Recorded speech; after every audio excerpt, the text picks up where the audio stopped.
Grand master Mallika விஜயகுமாரின் அன்பு வணக்கங்கள். வீட்டினிலே ஓணம் வந்திச்சோ வந்தல்லோ வந்தல்லோ. ஆமாம், அதாவது மகாபலியை வரவேற்கும் ஓணம் திருநாள் பற்றி உங்களுக்கு இப்போ சொல்ல போகிறேன். ஒவ்வொரு ஆண்டும் ஆவணி மாதம் திருவோண நட்சத்திரம் இந்த ஓணம் பண்டிகை கொண்டாடப்படுகிறது. ஓணம் பண்டிகை கேரள திருவிழாவில் மிகவும் சிறப்பு வாய்ந்ததாகும். இப்போது கேரளாவில் மட்டும் இல்லை, தென்னிந்தியாவில் பல இடங்களில் கொண்டாடுறாங்க. ஏன் வடிப்பாக்கத்தில் எங்கள் வீட்டில் கூட நாங்கள் அந்த ஓணம் பண்டிகையை ரொம்ப சிறப்பாக கொண்டாடுறோம். இந்த பண்டிகை குறித்து பல்வேறு கதைகள் சொல்லப்பட்டாலும் வாமனராக வந்து மகாவிஷ்ணு மகாபலி சக்கரவர்த்தியிடம் 3 அடி மண் கேட்டு அவரது ஆணவத்தை அடக்கிய நிகழ்வுகளின் ஒரு பகுதியாகவே இந்த ஓணம் பண்டிகை பார்க்கப்படுகிறது. கேரளாவை ஆட்சி செய்த மகாபலி மன்னன் அந்த மக்களின் மீது அளவு கடந்த அன்பு வைத்திருந்தான். அசுரகுலத்தில் பிறந்திருந்தாலும் பிரகலாதனின் வழிவந்த மகாபலி சக்கரவர்த்திக்கு மகாவிஷ்ணுவின் மீது அதிகமான பக்தியும் உண்டு. அதே நேரம் அசுரகுலத்திற்கே உரிய தேவர்களை அழிக்க வேண்டும் என்ற கோபமும் உண்டு. ஒருமுறை மிகப்பெரிய யாகம் ஒன்றை நடத்த மகாபலி முன்வந்தான். அந்த யாகத்தில் கலந்து கொள்பவர்களுக்கு கேட்கும் தானங்களை வழங்கவும் அவன் முடிவு செய்தான். இந்த யாகம் நிறைவு பெற்றால் இந்திரனின் பதவிக்கு ஆபத்து வரும் என்பதால் அதனை தடுத்து நிறுத்த தேவர்கள் மகாவிஷ்ணுவிடம் முறையிட்டனர். இதையடுத்து அவர் வாமனர் என்னும் குள்ள உருவம் எடுத்து மகாபலி சக்கரவர்த்தி நடத்திய யாகத்திற்கு சென்றார்.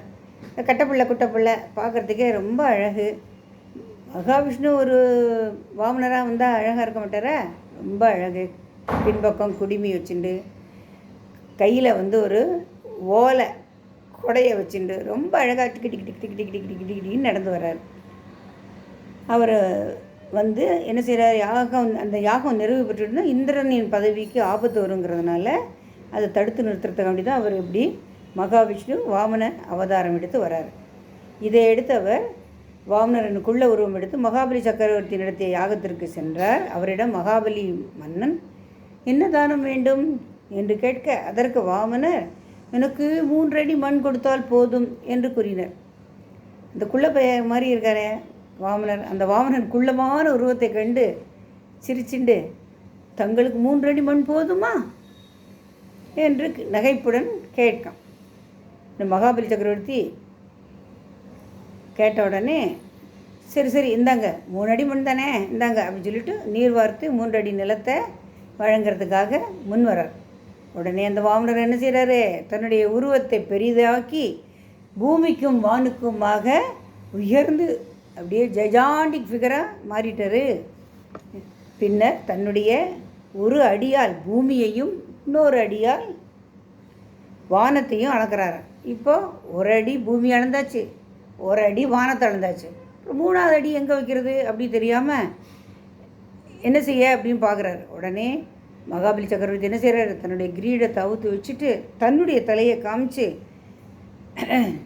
இந்த தலை மேலே என்னுடைய தலையில் வையுங்கள் அப்படின்னு இந்த மகாபலி சக்கரவர்த்தி சொல்கிறார். அதன்படியே தனது 3வது அடியை மகாபலியின் தலையில் வைத்து மகாவிஷ்ணு அவரை பாதாள உலகத்திற்கு தள்ளினார். அகந்தை அகன்ற மகாபலி மகாவிஷ்ணுவிடம், இறைவா, நான் ஆண்டுக்கு ஒரு முறை என்னுடைய மக்களை சந்திக்க அனுமதி வழங்க வேண்டும் என்று கேட்டான். மகாபலியின் கோரிக்கையை வாமனர் ஏற்றார். அதன்படியே திருவோண நாள் அன்று மகாபலி மன்னனை வரவேற்கும் பொருட்டு ஓணம் பண்டிகை கொண்டாடப்படுவதாக ஐதீகம்.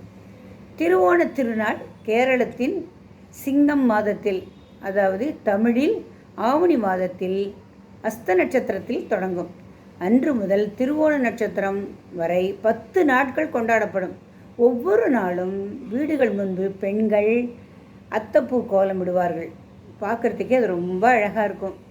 அதாவது ஒவ்வொரு நாள் ஒவ்வொரு விதமாக கோலம் போட்டு பூவால் அலங்காரம் பண்ணுவாங்க. எப்படி நம்ம கோலப்பொடி கலர் கோலப்பொடி போட்டு பண்ணுற மாதிரி அங்கே பூவால் அலங்காரம் விதவிதமான பூக்களை வாங்கி விதவிதமான கோலங்கள் போடுவாங்க. அதே மாதிரி ஓணத்தன்னைக்கு அறுசுவை உணவும் பரிமாறப்படும். எங்கள் வீட்டில் வந்து மடிப்பாக்கத்தில் கீழே வந்து பல ஆண்டுகளாக கேரளத்துக்காரங்கள் தான் குடியிருக்காங்க. அவள் கண்டிப்பாக இந்த பண்டிகையை வெகு விமரிசையாக கொண்டாடுவாள். நாங்களும் அவங்களோட சேர்ந்து கொண்டாடுவோம். அழகாக நாங்களும் எல்லோரும் அவளோட சேர்ந்து வாசலில் வந்து அத்தைப்பூ கோலம் போடுவோம். அப்போது அறுசுவை உணவு, அது 18 வகையான உணவு வகைகள் சமைப்போம். நானும் கூட சேர்ந்து சமைப்பேன், என்னுடைய பெண்களும் சேர்ந்து சமைப்பாங்க. அவ்வளோ கிராண்டாக சமைச்சு, அப்புறம் அவளுடைய ஃப்ரெண்ட்ஸ் எல்லாம் கூட வருவாள். எல்லாருமா சேர்ந்து ஒன்று போல் உட்காந்து சாப்பிட்டு பாட்டு பாடி டான்ஸ் ஆடி அந்த பண்டிகையை நாங்கள் என்ஜாய் பண்ணுவோம்.